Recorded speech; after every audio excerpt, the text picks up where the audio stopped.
Okay, so now that you've picked an article or you picked a piece of content, you put your name and the writer name and your date selected.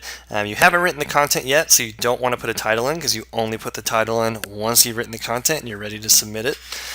You have to go to the style guide to know how to write the content that you've just selected. So again, as a reminder, at the very top of the sheet is the username and the password to get into the style guide, but the style guide is always on the client line, so it's always right here. So no matter what client you look at, the style guide is listed on that client line somewhere. So for example, we'll click on this style guide right here, and if I click on it, there will be a URL that comes up. If I click that URL, it'll take me to the style guide. Now, whoops, it's not letting me in, and the reason why is because we have to log in with the username and password. So simply click on logging in right here, and we're going to put the password, username and password from this sheet into the style guide. No matter what sheet you're working from, the username and password will be at the top as a reminder for you to get into the style guide.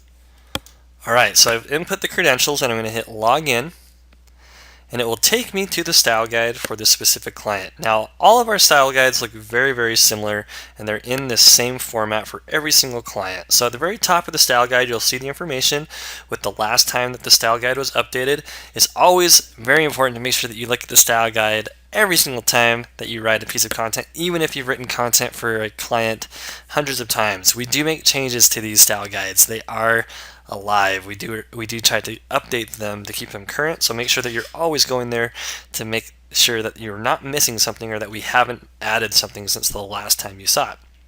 At the top, you'll also see the contact or the account manager of who you can contact if you have any questions about the style guide.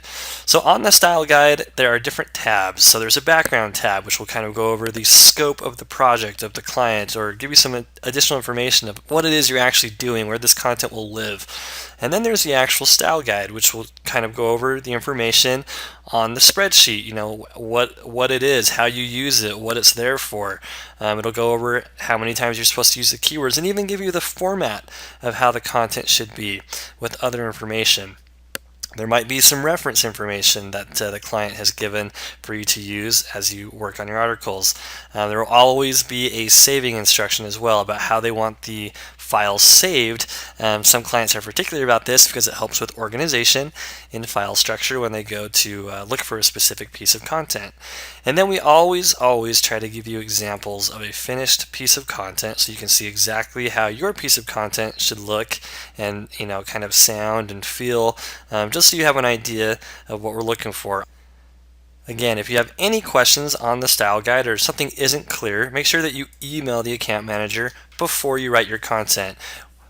We don't want you to write your content and do it wrong when you could have easily have asked and gotten some clarification to write it correctly the first time. So don't be afraid to reach out to your account manager.